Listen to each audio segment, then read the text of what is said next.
کبھی کبھی ہمیں ایسا لگتا ہے جیسے اللہ ہماری دعائیں نہیں سن رہا، ہماری طرف کو دیکھ نہیں رہا، جو چیز ہمیں چاہیے وہ ہمیں دے نہیں رہا۔ اور ایسا تب لگتا ہے جب ہم بہت تکلیف میں ہوتے ہیں، اتنی تکلیف میں کہ اپنے آنسو کو بھی روک نہیں پاتے، اور دل صبر کرتے کرتے تھک جاتا ہے۔ تھک جانا برا نہیں ہے، مایوس ہونا برا ہے، بہت برا۔ اللہ دعا کا خیال تمہارے دل میں لاتا ہی تب ہے جب وہ چاہتا ہے کہ تم اس سے باتیں کرو اور وہ تمہیں سنے۔ جب حضرت آدم علیہ السلام کو جنت سے بے دخل کر دیا گیا تھا تو ان کے ندامت پر اللہ نے کچھ چند کلمات بتائے تھے اور ان کی توبہ قبول کر لی گئی۔ اگر وہ توبہ قبول نہ کرنا چاہتا تو انہیں ان کلمات سے غافل رکھتا۔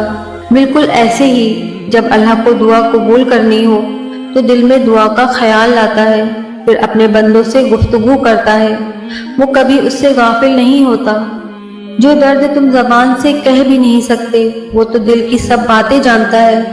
وہ کیسے نہیں جانے گا کہ میرے بندے کو کیا چیز اتنی تکلیف میں رکھتی ہے۔ حالات کیسے بھی کیوں نہ ہو، اگر تمہیں اللہ پر کامل یقین ہے تو وہ کیا کچھ نہیں جو تم پا نہیں سکتے۔ وہ تمہیں بہترین سے نوازنے کے لیے بدترین سے ضرور گزارے گا تاکہ تم بہترین کی اصل قدر و قیمت جان سکو۔ پر تم بالکل ہمت نہ ہارنا، کیونکہ ہر گزرتا وقت تمہیں آنے والے بہترین کے قریب کرتا چلا جائے گا۔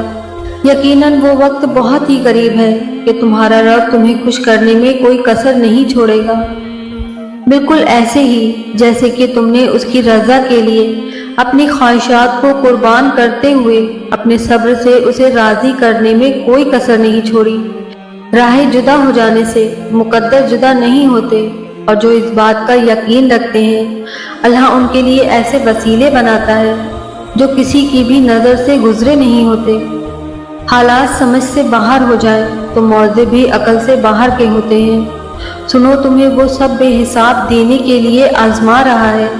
وہ تم سے اتنی محبت کرتا ہے کہ اگر تمہیں اس کی مقدار معلوم ہو جائے تو تمہارا جوڑ جوڑ علیحدہ ہو جائے۔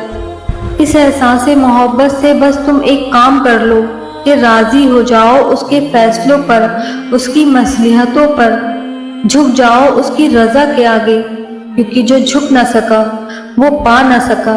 توکل کرو جیسے نوح علیہ السلام نے دوران سیلاب کیا، جیسے ابراہیم علیہ السلام نے تپتی ہوئی آگ میں کیا، جیسے موسیٰ علیہ السلام نے سمندر پر چلتے ہوئے کیا، جیسے یوسف علیہ السلام نے اندھے کنویں میں کیا، جیسے یونس علیہ السلام نے مچھلی کے پیٹ میں کیا، جیسے ایوب نے بیماری میں کیا، جیسے ہاجرہ نے تپتے ہوئے صحرا میں کیا، جیسے زکریا علیہ السلام نے اپنی بیوی کے بانجھ ہونے کے باوجود اولاد کی دعا کرتے ہوئے کیا۔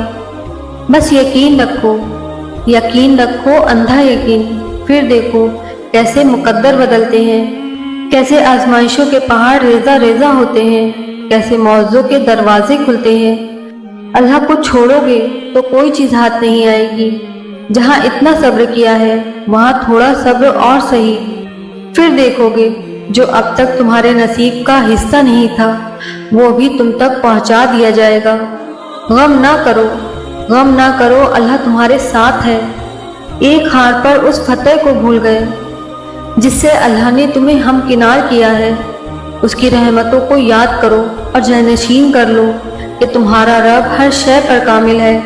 دنیا میں ایسا کچھ بھی نہیں جس پر تمہارے رب کا اختیار نہ ہو۔ وہ تم سے کچھ چیزیں اس لیے دور کرتا ہے کہ تم اس کے پاس رہ سکو۔ اللہ نے تمہارے لیے بہت کچھ سنبھال رکھا ہے، تو تمہیں وہ سب حاصل کرنے کے لیے اس پر بھروسہ رکھنا ہوگا۔ تم اگر اپنی اس جھولی کو بھرنا چاہتے ہو تو تمہیں پہلے اپنی اس خالی جھولی پر خوش رہنا سیکھنا ہوگا۔